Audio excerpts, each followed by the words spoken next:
what is.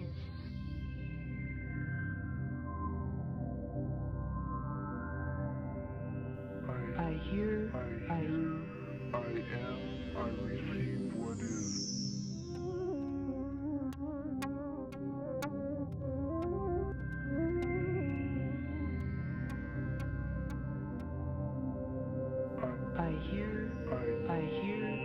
I hear, I am, I receive what is.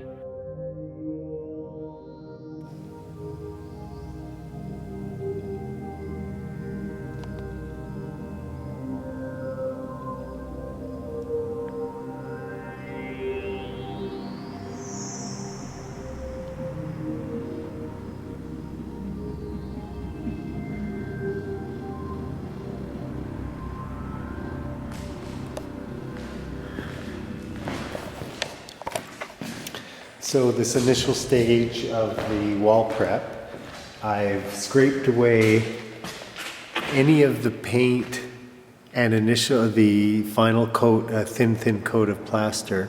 I've scraped it away from any of the cracks. And there were sort of slight bubbles in these areas, so I could hear them and see them as I tapped them. And that indicated what needed to be done. So I just slid a crowbar in behind any of the paint, years of paint and plaster that required it. And now I'm up here at this crack. And this will be my first Durabond experiment here. So it's old water damage that came in behind the wall and slowly created this to the original Gothic arch top of the window, which was patched probably around the turn of the century. Now there's brickwork from that top of the arch. I've allowed some weld bond in behind that crack, as per Brian's suggestion a little bit. And up here it doesn't look like there's lattice. It's brick. So it's a thin coat, well, about 3/8 to a 1/2 inch. Sometimes it's a little bit thicker, of the plaster parge sort of mix. And anyways, there's the cracks, and I'm about to patch them. And then I'll prime the walls, sealing in the paint, the concrete, the fresh Durabond. I got to figure out how long I have to give the Durabond to cure, and then move forward. Peace.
sill is broken on the corner, Yeah.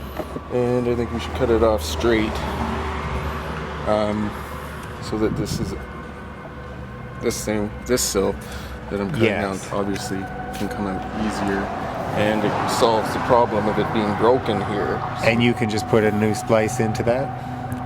Yeah, any good carpenter, I'm sure, would be able to do that.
This is what I am refinishing them to.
get a place big enough, I can try. I know one guy. If I can get a place very close to him, I can walk right across, shoot the gun, and go and walk to it. But here, right now, well, these people here I know well. They're good. But the rest of them don't know. I'm gonna get the same hell out if I can. Yeah. Them places where you can go now, you see, you don't get paid for anything. You just get up there and you pay around about 65, I think it is.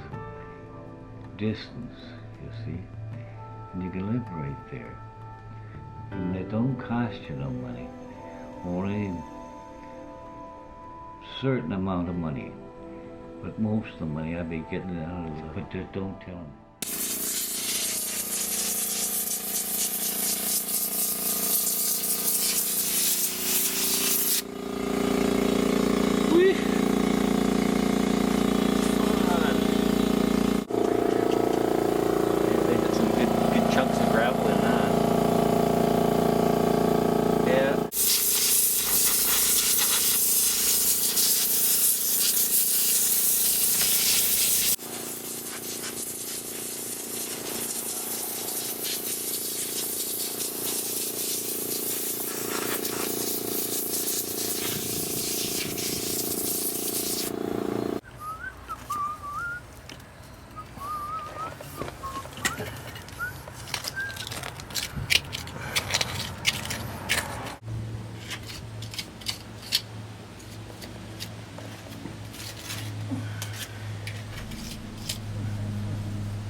Here's the bottom 4 that John's son and Kelly did, and the gaps are such, and they're not really level. So what ended up happening is, as we put the 4 on top, they too have to, you know, sort of bounce with the unlevelness of the initial 4. The state that they left the entire thing is, there's a lot of rock. It's all frozen in now because they left it. So there's a lot of rock and dirt far higher than it's supposed to be. It's supposed to be down at this grade here. You can see that it's like 4.5 feet above grade. And they also just left open a big huge trench, which was not supposed to be the case. It was supposed to be a nice sloped original ground level. So for some reason, maybe he found some stones that he wanted, because they did steal a number of stones. And of course, they've left the site as usual really bad. This is better than it was, but as you can see, there's still lots of rocks that he's already charged me to move. And clearly they didn't move them. Rocks all over the place.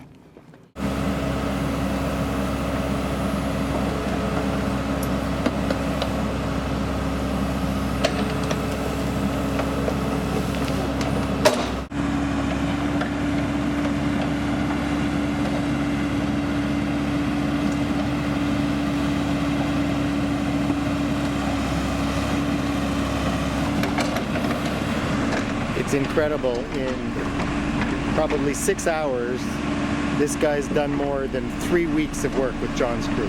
3 weeks with 2 people.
I'm not gonna.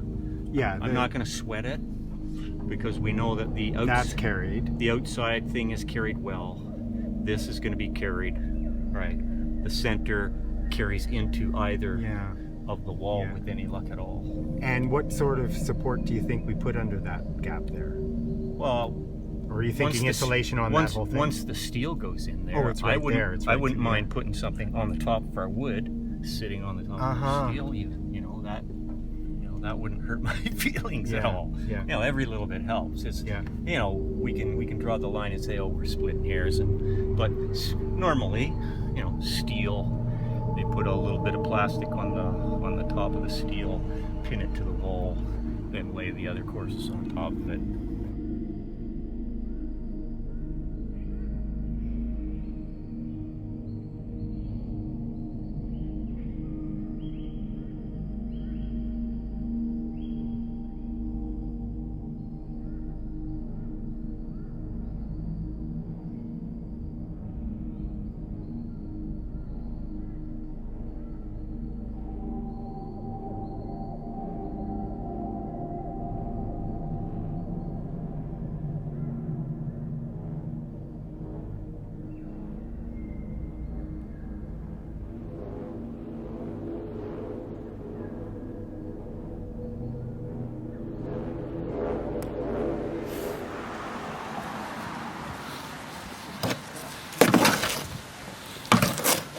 So what is the ratio of lime to Portland? Usually you're 2 or 3 sand to 1.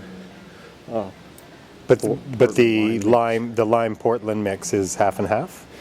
I usually put a little less of the lime. So 2/3 Portland, 1/3 lime, something like Yeah. that. And the lime's allowing for the expansion and contraction over time of moisture. The lime dries out at a slower rate. It takes moisture on, but it lets it off. Doesn't retain it. So that ends up making it the softer material of brick. And the stone not so much. It's mostly with the brick that I think.